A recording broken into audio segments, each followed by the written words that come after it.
Nyabugogo ahitwa kwa Mutangana, rimwe mu masoko akomeye y'ibiribwa. Ibiribwa si byinshi cyane nk'uko bisanzwe, ndetse n'abitabiriye isoko baravuga ko ibyabonetse bihenze.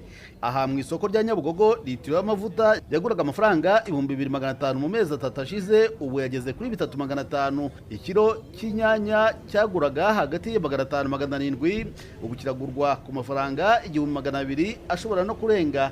Yaba amavuta muri rusange n'ibyo imbere bisanzwe byose, igiciro cy'uyu munsi kiriho uyu munsi ejo hashobora kujyaho nka 200, 300.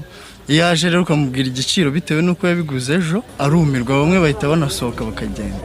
Ibintu byanze cyane n'ibintu bijyanye umuceri, isukari, isabune n'amavuta. Buri muntu wese nuko ashobojwe.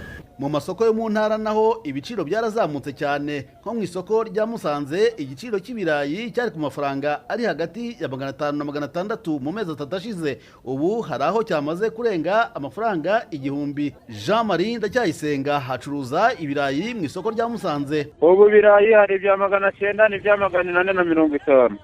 Byarazamutse. Ibirayi byo ushaka wazana ikigaruka ugahita wumva ukuntu biri kugura. Uzi ko bimwe bya mutomo byo ahubwo biri kurenza 1000. Ibyo ni bimwe byo mu mvange byiza, atari bibi, atari bitoya, atari na binini bicana.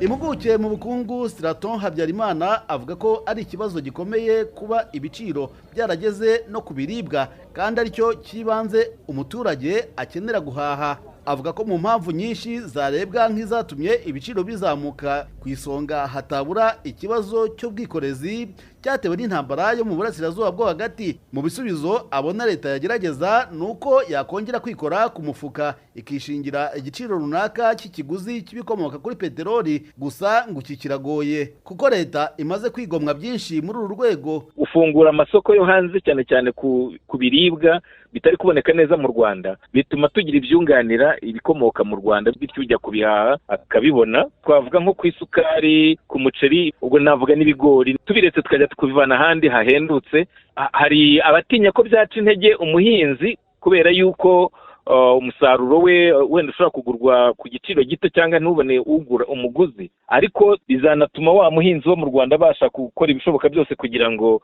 umusaruro we ushobora guhangana n'ibindi biciro byo ku masoko mpuzamahanga. Kimwe mu biribwa byahenze ku buryo bukabije ni inyama. Ubu hamwe zageze ku mafaranga ari hagati y'ibihumbi 10 na 13 ku kiro kimwe. Minisitiri w'Ubuhinzi n'Ubworozi Teresphore Ndabamenye aherutse kumvikana avuga ko leta igeze kure ihashya indwara y'ubuganga bw'amatungo yari yatumye inyama zigabanuka. Muri rusange kandi leta ngo irakurikiranira hafi ikibazo cy'ibiciro by'ibiribwa ku masoko. Ubwo aheruka imbere y'inteko ishinga amategeko, Minisitiri w'Intebe Justin Nsengiyumva avuga ko hari ibisubizo leta yiteguye kugerageza. Dufite icyo bita strategic reserve, ibiribwa dufite muri stock dukoresha kugira ngo dustabilize le marché.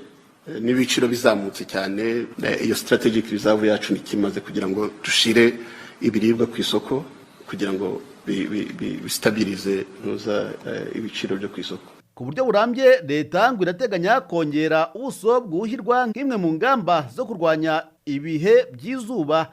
Abaturage ngo bazanafashwa kubona ifumbire yakorewe imbere mu gihugu, kuko igiciro cyitumizwa hanze cyatumbagiye cyane kubera intambara yo mu burasirazuba bwo hagati. Jean Claude Mwambutsa, BBC Gahuzamiryango, i Kigali.